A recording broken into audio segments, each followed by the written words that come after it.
나올 때가 됐다. 조정 저렇게 세게 올라가고도 조정 안 나온 건 더 이상한 거 아닙니까? 그래서 많이 올라서 조정 나온 거 빼고는 이거 가지고 특별하게 악재는 더 이상 없지 않나란. 금감원이 공매도 불법 공매도 조사해서 또 때렸지 않습니까? 그 벌금 때린 거 보니까 다 외국계입니다. 죄다. 밀리면 사야죠. 근데 지금 자리에서 딱 보면은 그거거든요.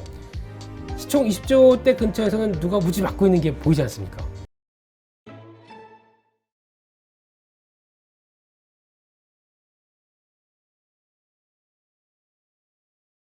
미국 증시 보면서 어떤 생각 드셨습니까? 우리 토마스님께서는. 자세하게 보진 않았는데 그냥 예. 어제 이렇게 잠결에 새벽에 좀 일어났는데 네. 그때 보니까는 엔비디아가 3점 몇 프로 많이 빠지길래 네. 이거 매수? 제대로 조정이 좀 오나 보다 예. 이렇게 생각을 했는데 아침에 보니까 또 1%대로 또 말아 올렸더라고요. 그래서 참 강하긴 하구나. 네. 만단 거는 소맥을 만다고 보통 얘기를 하는데 이런 표현을 쓰셔서 좀 당황스럽긴 합니다만, 네. 어제 미국 시장 보면서 느낀 거는 나올 때가 됐다. 조정 저렇게 세게 올라가고도 조정 안 나온 건 더 이상한 거 아닙니까? 그래서 나올 때가 됐는데 지금 자리에서 미국 시장 뭐 기술적으로 보게 되면 요 자리 정도, 그 지난번에 왔던 자리 요 자리 정도. 그러니까 가격대로는 제가 보기에는 한 13,300?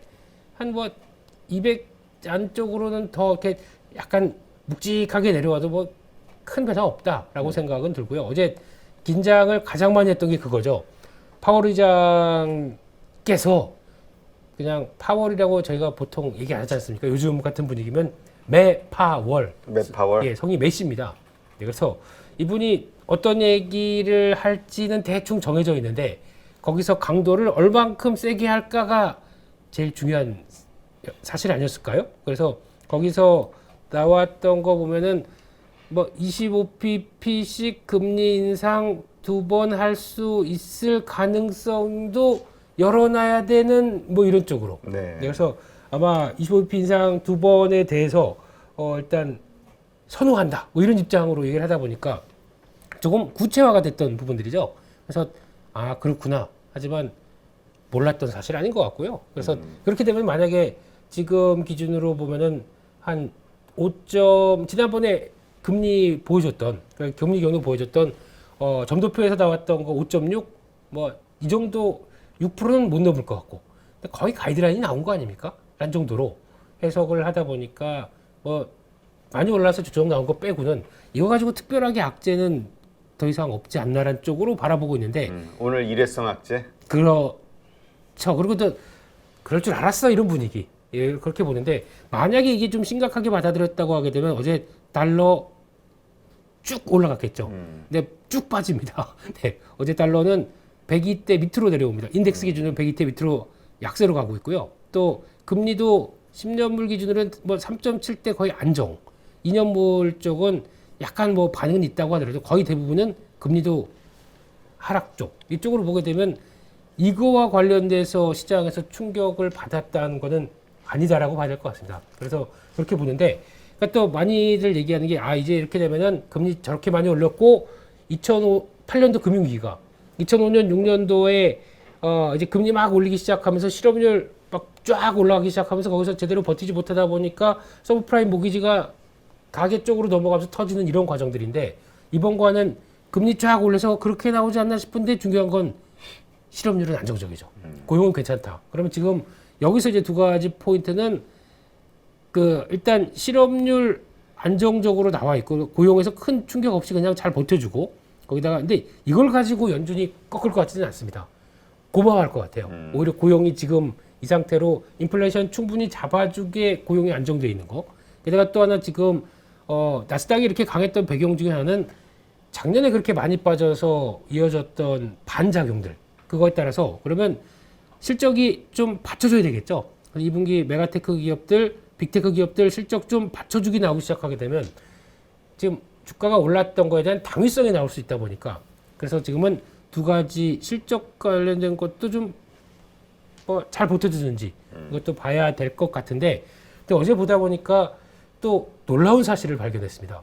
뭐요? 네, 어제 한 7개월 만에 공식 석상에 나오신 우리 손마요시 선생님. 네. AI의 진심을 밝히셨어요? 어떻게 하지? 제 대사를 다 하시면 예. 그냥 좀 이렇게 멋있게 얘기를 드리려고 그랬더니 예. 해봐요 다시. 다시 찌르 감았어. 다시 감으셨고요. 예. 좀 아날로틱 하시네요. 테이프 감고 이게 그 기억나십니까? 그 예전에는 테이프 이렇게 해서 막 돌려. 아니 마사요시 예, 읽고 예, 싶다고요. 예, 네. 손 마요네즈 선생님께서 네. 어제 소프트뱅크 주주총회가 있었습니다. 네. 근데 한 2년 동안 지금 나는 실적 별로 안 좋았죠. 네. 대규모 투자를 통해서 나 나름대로 반성하고 이런 분위기였죠. 예. 그렇지. 이제 손정희 시대는 갔다. 막 이런 분위기였죠. 그렇었죠. 그리고 그 때문에 많이 울었다라고 얘기를 하시더라고요. 얼마큼 투자에 대한 고민이 있었느냐. 그래서 2년의 장고는 끝났다. 그 사이에 투자를 보류하다 보니까 비전 펀드 안에서 지금 갖고 있는 현금이 조금 요거밖에 안 된다라고 하는 게 900억이니까 우리나라 돈으로 45조 원. 야, 이거밖에 안 돼. 이거밖에 안 된다. 네. 하지만 앞으로는 이걸로 통해서 내가 본격적으로 나오기 시작하겠다라고 하면서 앞으로 집중은 말씀하셨듯이 AI에 집중하겠다라고 얘기를 합니다. 그러니까 이런 투자에 근데 AI가 저희가 붐이 분지는 좀 지났다고 그렇죠. 생각이 들어도 이런 투자에 진심인 분들이 아직도 AI에 대해서 생각을 본격적으로 투자를 하겠다라고 하는 얘기는 많이 생각해야 될 빅 트렌드가 이쪽이 아니겠느냐라는 생각 쪽에서 이거는 좀 앞으로 확인해야 될 부분 같고요. 그러면 이분이 이제 공식적으로 막 이제 투자를 하기 시작하겠죠. 그래서 어떤 변화가 나오기 시작할 때 시장의 반응들은 역시 이쪽에 대해서는 관심을 가져야 되겠구나라는 쪽인데 막상 어제 AI 쪽은 다 빠졌습니다. 네. 어제 미국 시장에서 C3.AI 뭐 한 10% 빠지더라고요. 네. 근데 제가 보기엔 이 회사가 진짜 AI 회사인가? 그렇죠. 예, 경쟁력 있는 AI 회사인가? 저희 이거 상장했을 때부터 지켜보던 회사인데 네. 얘기가 많았잖아요. 중간에 저 주가 높을 때 네. CEO가 저 주식 매각해가지고 또 그때도 논란이 있었고. 네, 그래서 저는 모르겠습니다.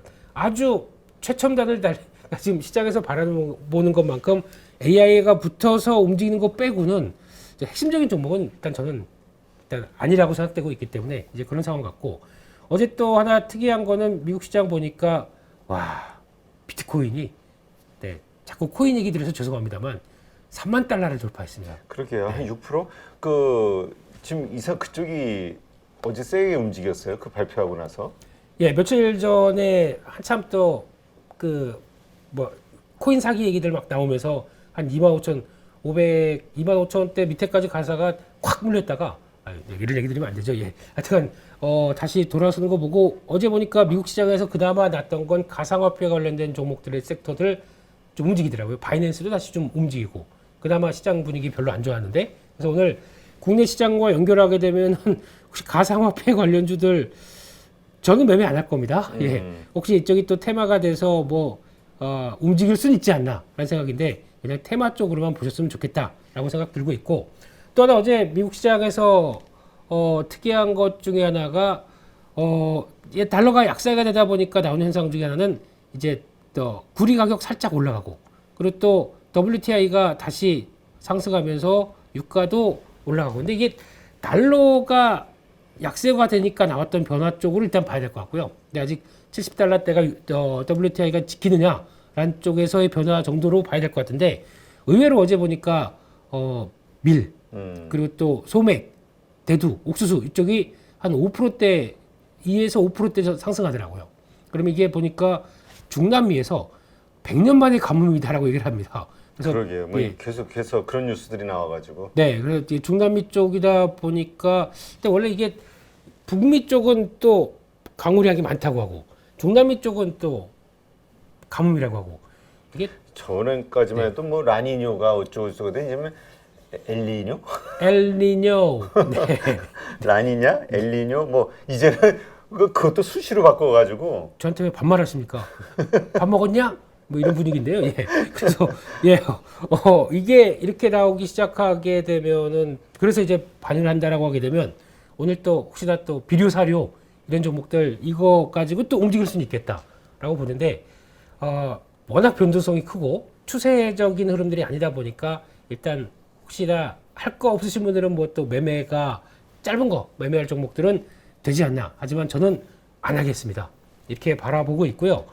오늘의 핵심은 그래도 그거 같습니다. 오늘 보면은 반도체 쪽 다 밀렸죠. 네. 지금 반도체 쪽도 밀리고 오늘 필라델피아 반도체 지수는 지금 보니까 2.7% 하락했고 거기다가 지금 인텔 얘기로는 아니 독일에 우리 공장 짓는다고 그래서 그렇게 환호해 주더니 지금 독일에서 보조금을 집행을 안 한대요. 삐진 거죠. 그래서 인텔이 한 6% 정도 하락했는데 이거 돌아가는 거 좀 봐야 될 것 같고 거기다가 AMD는 아일랜드에 공장을 세운다고 합니다. 유럽 쪽으로 진출을 하네요. 근데 아일랜드는 전통적으로 좀 그래도 아이슬란드인가 다른 나라죠 아일랜드랑은요. 아일랜드는 영국 쪽이고 그쪽이고 네. 아이슬란드는 그쪽 북유럽 쪽. 네, 그쪽이고. 근데 그 북유럽 쪽에 약간 뭐 세금 쪽에 대한 우대가 많아서 아마 기업들이 글로 많이 진출한다는 얘기는 있는데 근데 둘 다 일단은 밀렸습니다. 그래서 차익 매물은 좀 나오는 것 같은데 거기다가 마이크론 테크놀로지는 한 1.6% 정도라고 하게 되면 뭐 많이 빠진 것 같지는 않습니다. 그냥 최근에 나온 분위기에서 그래서 이렇게 나오고 있는데 상대적으로 역시 대장주는 잘 안 꺾인다. 엔비디아는 해봐야 한 1%대 그렇죠. 하락 쪽으로 보는데 이걸 보면서 느끼는 생각은 아마 국내 증시는 벌써 며칠 전부터 반도체 쪽이나 좀 무겁게 다가왔었고 좀 조정이 있었죠. 네. 오늘 같은 날은 개인적으로는 차라리 노리게 되면 그동안에 어떤 AI를 보면서 움직였던 HBM3와 관련된 쪽에서 한 며칠 조정을 좀 받았습니다. 그런 쪽에서 오늘 만약에 장 초반에 조정을 받게 되면 단기 지지권들을 좀 테스트하는 자리일 것 같습니다. 저는 차라리 이쪽을 노리는 게 낫겠다 싶어서 반도체 쪽. 네, 후공정 패키지 이쪽에서 좀 약간 묵직하고 매물 받을 때 됐네라고 하고 하는 그 정도쯤은 단기 지지권 마련된다라고 하게 되면 차라리 이쪽에 대해서 노려보는 게 좋겠다라고 생각이 들어서 여전히 우리나라에서 AI 쪽에서 어떤 하드웨어적인 관점 쪽에서 반도체와 관련된 쪽에서 수혜를 본다라고 하게 되면 이쪽이 여전히 맞다라는 쪽에서 노리면 네. 이쪽을 노리고 아마 요런 게 살아나기 시작하고 반도체가 오늘 좀 덜 빠진다라고 하게 되면 시장은 전략 후광 쪽으로 보고 있기 때문에 아마 오늘은 좀 노려보시는 게 좋겠다라고 말씀을 드려볼 수 있을 것 같고요. 그런 쪽에서 변화 보시면서 또 보니까 어제 나왔던 게 한 20일까지 반도체 데이터들이 나왔습니다. 수출 데이터. 네. 반도체 쪽 수출 데이터 좋은데요? 그러니까 네. 저기 뭐였죠? 이번 달, 그러니까 네. 지난달 네. 그 수출이 증가했다고 발표가 나왔잖아요. 그렇죠. 그 원인이 이 반도체 때문이라고. 그렇습니다. 예. 그래서 수출의 변화를 보게 되면 거기서 이제 반도체가 작년 동기 대비해서는 지금 반도체 통 합쳐서 보게 되면은 작년 동기 대비해서는 YOY는 마이너스 24%. 여전히 아직 좀 더 해야 되겠죠. 근데 작년이 워낙 좋았기 때문에 그거와는 좀 차이가 있다고 보게 되면 QOQ 분기별로 보게 되면 20일까지 흐름을 봤었을 때 한 13% 증가합니다. MOM 지난 달 대비해서 보게 되면 14% 늘어나고 있습니다. 그럼 이게 보통 그리고 거기다 특성상 월말로 가면서 약간 가속이 밟아주게 되면 더 좋아지지 않을까요? 그러면 데이터는 나아지고 있습니다. 이런 쪽에서 변화하니까 나쁘지 않다고 봐야 될 거고. 그리고 또 이게 만약에 좀 가속화된 모습들로 나와서 좀 이제 턴했다는 게 확실히 되면서 아마 이번에 또 7월 달에 실적 발표가 나는데 실적 반도체 쪽 안 좋겠죠. 안 좋은데 시그널에 대해서 뭐 3분기부터의 당장 변화 아니면 재고 훅 떨어지고 있다 뭐 이런 변화 제조사 쪽에서 나오기 시작하게 되면 그때는 또 전공정까지 가세가 될 것 같습니다.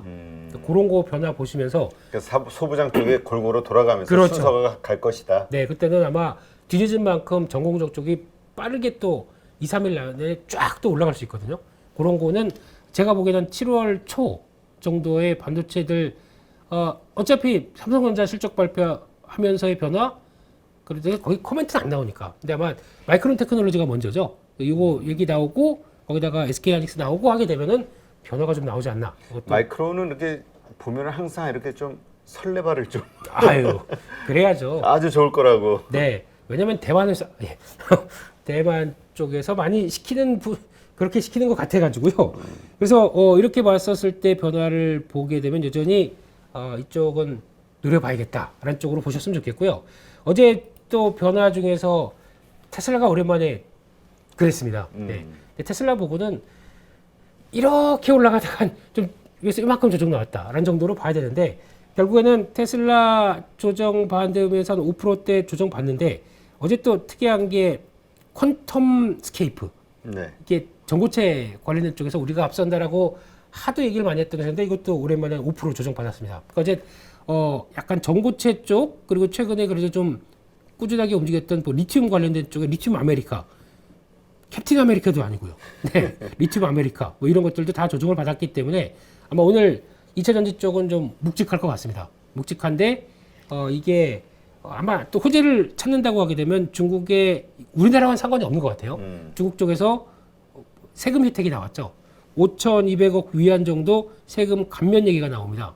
이렇게 되면은 또 약간 자극을 하기 시작하면서 중국 쪽이다 보니까 그래도 판매로 들어오는 거는 그래서 아침에는 니오 같은 경우는 뭐 5% 이상 확 떴다가 마이너스 3%로 끝났어요. 폭이 이게 뭡니까? 그게 뭐예요? 그 8%. 폭이 이렇게 크죠. 근데 결국에는 이렇게 되기 시작하게 되면 테슬라 입장 쪽에서는 좋은 분위기가 나오겠죠. 그 약간 판매에 대한 기대감 이렇게 나올 수도 있겠죠. 그래서 테슬라는 지금 전기차 괜찮고 슈퍼차저 내가 다 먹어 이런 분위기 쪽에서 아마 지금 분위기 나쁘지 않은 쪽인데 물론 많이 올랐다 보니까 자연스러운 조정이 어디까지 나오는지 이건 좀 지켜봐야 될 것 같습니다. 근데 이런 나오는 신문 기사들의 그 논조를 보면은 미국에서도 네. 아 이거 버블 아니야라고 싶을 정도로 불안해하는 그러니까 너무 많이 올랐다라는 거에 대한 네. 그런 불안감을 가진 사람들의 수익 실현이 욕구가 자꾸 이렇게 커지는 것 같다. 그렇죠. 그러면서 또 한편으로 나오는 얘기는 이 시장이 이렇게 올라오면서 공매도 쪽에서 1,200억 달러 뭐 손실을 봤다 이런 네. 얘기들이 버무려지면서 뭔가 자꾸 그 오를 만큼 오른 거 아니야라는 분위기를 만드는 느낌이 저는 들던데요. 그렇죠. 그러니까 지금 주가가 여기까지 올라올지는 아무도 몰랐고 그러다 보니까 오한 사이에 희비가 교차되는 구간들이고 그러면 여기서 우리도 그런 것 같아요. 저희도 시장도 보면은 가만 놔두면은 이렇게 추세대로 움직이는 것들도 공매도가 당해서 어제 보니까 그 기사 보고 또 시장에 그렇게 크게 부과가 안 되더라고요. 네. 금감원이 공매도 불법 공매도 조사해서 또 때렸지 않습니까? 총 12곳, 총 42곳 중에서 열 몇 곳 벌금 때린 거 보니까 다 외국계입니다, 죄다. 그렇지. 제일 많이 한 게 UBS부터. 여기 쭉 나오기 시작하는데 국내 업체, 국내 증권사 쪽 얘기는 안 나오니까 어차피 중개했기 때문에 나오진 않는다고 하더라도 실외관 쪽 UBS부터. 그러니까 만만한 거죠, 한국이. 뭐 그냥 돈 벌고 세금 좀 내면 아니 그러니까 그 공매도라는 게 우리가 어차피 시장을 계속 개방화시키기 위해서는 어쩔 네. 수 없는데 네. 이 공매도에 대해서 이제 개인 투자자들이 요구하는 건 그냥 공정한 룰 그리고 그렇죠. 믿을 수 있는 어떤 그 공개된 시스템 이걸 원하는 거잖아요. 그게 잘 안 되나 봐. 그게 뭐 어려운 거지. 안 되는 게 아니라 이제 마음이 급한 거죠. 매매하다 보면은 이거 이쪽에서는 야 공매도 자리고 이거 눌러야 되고 안 그러면 야 잘못하게 되면 내 거 다 터지는데 그럼 거기서 약간 불법을 해버려 뭐 얼마인데 뭐 벌금 얼마인데 이러면서 그냥 이런 습성이 관행되고 있는 거는 제가 보기엔 이거를 주기를 당기는 겁니다. 뭐 1년 뭐 공매도 전수조사에서 이렇게 당기는 게 아니라 한 달마다 매달 때려버리는 겁니다. 아니 네. 벌금을 네. 징벌적 벌금 그거를 채용을 해야 돼. 100억대 규모였으면은 뭐 200억, 300억 손해배상 때려버리고. 그것도 좋은데 그래서 안 할 것 같지는 않고요. 차라리 매달 야금야금씩 그거 1년 되니까 이거 이렇게 벌금이 많아? 그러면 그게 징벌로 나갈 거죠. 근데 굳이 뭐 이거 했을 때 이렇게 공표 안 하고 우리 세수 확보도 하고 얼마나 좋습니까? 정신 차리게 세수도 좀 시켜주고 그래서 약간 매달 해서 그냥 야금야금 때려서 그냥 했더니 일단 그렇습니다 지금 상황이. 그래서 그러니까 네. 그 개인 투자자들이 뭔가 불공정하다, 뭔가 그 이거는 흑막이 있다 이렇게 얘기하는 데는 다 밝혀보면 딱 근거가 있는 거야. 합리적인 의심인 거죠. 그런 거가 있는 거죠. 그걸 대표적으로 본다고 하더라도 저희 에코프로 본다고 하더라도 딱 그거지 않습니까? 제가 요새 뭐 에코프로가 잘 될 거라고 그렇게 계속 하고 다니시던데 이렇게 썸네일들 보니까. 제가요? 어. 아이 잘 돼야죠 대한민국을 위해서는. 아니 올 거라고 사라고. 아 정말요? 어디 이렇게 네. 어디 영상인지 모르겠는데 썸네일이 딱 올라오는데 에코프로 사세요 뭐 이런 거. 제가 그랬다고. 예. 자, 저는 트렌드에 맞게 하는 사람이기 때문에 사세요가 아니라 예, 하여튼간 왜 그렇습니다. 밀리면 사야죠. 근데 지금 자리에서 딱 보면은 그거거든요. 시총 20조 대 근처에서는 누가 무지 막고 있는 게 보이지 않습니까? 누구겠습니까? 지금 여기 터지면은 나 죽어요. 국매도 그렇죠. 네, 그러니까 이게 거의 불문율처럼 지금 되고 있는 상황이다 보니까. 지금 뭐 이쪽에 1조가 들어가 있다 그러니까. 그러니까요. 국매도가. 네, 여기서 터지기 시작해서 만약에 그대로 넘어가서 레벨업이 된다. 그럼 그때부터는 걷잡을 수 없이 내 손실이 커지는데, 그러니까 거기다 그러니까 그런 거 노리는 외국계 세력도 있을 만한데 그때 게임스타 같은 케이스 보니까 여기서 그냥 같이 밀어버려가지고 수익 쇼 커버링 기대하고. 근데 그건 이제 미국 얘기고 한국은 할 수 있을 거야 이런 느낌이 더 강하거든요. 그러니까 거기다 뭐 계속 지난 얘기 뭐 이상한 얘기 갖다가 붙여놓는데, 그러니까 말씀하셨듯이 이게 만약에 안 되겠다 놔줘야겠다라고 생각하게 되면 그 다음부터 어떻게 될까요? 이게 이제 또 하나의 변화겠죠. 근데 아직은 네, 지금 현상으로 보게 되면 그들이 더 센 것 같아 보이기 때문에 근데 정리를 해야 되겠죠. 이 상황 쪽에서 손해 보고 있는데 그냥 깔딱깔딱한 마음, 이거는 그렇습니다. 그래서 현명한 선택을 하시기 바라겠습니다 라는 정도로 말씀을 드려야 될 것 같고요. 그리고 또 지금 흐름 보니까 이제 전기차 쪽은 오늘은 또 약간 묵직하겠죠. 근데 시장에서 관심은 여전히 또 충전 쪽으로 가면서 어제도 보니까 그런 종목들이 움직이는 것 같은데, 그런 쪽에서 봤을 때 또 하나 이슈가 나온 것 중에 그게 있네요. EU에서 어제 EU 배터리법이 공표가 됐습니다. 이게 뭐냐면은 배터리를 스마트폰이나 웨어러블 쪽이나 뭐 이제 태블릿도 포함되는 것 같습니다. 근데 이쪽 봤을 때 배터리 탈부착이 의무화 되는 쪽으로 갑니다. 아 그래요? 네. 그러면 지금 삼성, 애플 모두 다 이게 제조사 입장으로 보게 되면 배터리 효율도 그렇고 이게 일체화되기 시작해야 가장 효율이 좋다고 하네요. 그렇죠. 네. 예전에 저희 그 뭐죠? 옴니아 폰 이런 거 보면 그때 당시에 꼭 뺐다 꼈다 할 수 있게 됐었는데 배터리 그 효율은 되게 안 좋다고 합니다. 이게 딱 밀봉이 돼 있어야 제일 좋다고 하는데, 근데 EU 쪽에서는 기분이 나쁜 거죠, 얘들은. 배터리도 그냥 고객이 알아서 선택할 수 있게. 그렇게 근데 배터리 탈착이 의무화로 가는 것 같아요. 그렇게 되면은 다 바꾸고 이게 소비자 편의성이라고 그러는데, 소비자 편의성이면은 저희가 다 보조 배터리하고 다 발달돼 있지 않습니까? 이게 편의성이 배터리 하나금 더 갖고 다닌다고 해서 더 좋아지는 건가요? 그러니까 그들은 어떻게 하면 환경이라는 이유로 가지고 자꾸 장벽을 만들고 있어요, 보니까. 자국 내 기업들. 네. 어차피 우리가 스마트폰 관련돼서 국내에서, 그러니까 EU 영내에서 좀 될 만한 회사들 없고, 그러니까 자꾸 장벽 쌓아가지고 간섭하고 이런 느낌이 들어가지고 이것도 계속 장벽으로 다가오고 있구나, 이런 거는 생각해야 될 것 같은데, 비용이죠, 이건요. 그렇죠. 근데 중요한 건 이게 공표를 했는데 언제부터 시행은 아직 안 나왔습니다. 근데 눈치 딱 보면서 좀 시행할 준비를 하려고는 하겠죠. 그래서 근데 그 탈부착하는 거면은 중국이 그쪽에서는 경험과 이게 앞서 있지 않나요? 거기서는 워낙 배터리를 아예 그냥 통째로 교환해주는 그런 시스템들이 발전해 있잖아요. 네, 그래서 이게 누구한테 유리할 것이냐. 근데 지금 입장으로 이게 시행이 된다고 하게 되면 그나마 점유율이 살짝 더 높은 삼성이나 또 아니면 애플도 당연히 좀 로비 좀 들어가. 하여튼 그렇습니다. 그래서 이거는 약간 좀 봐야 될 문제 같아서 비용 증가에 대한 부분들은 또 염두를 해야 될 것 같고, 유럽은 항상 딴지를 잘 건다, 이런 쪽에서 좀 봐야 될 것 같습니다. 네, 거기까지 봐야 될 것 같고,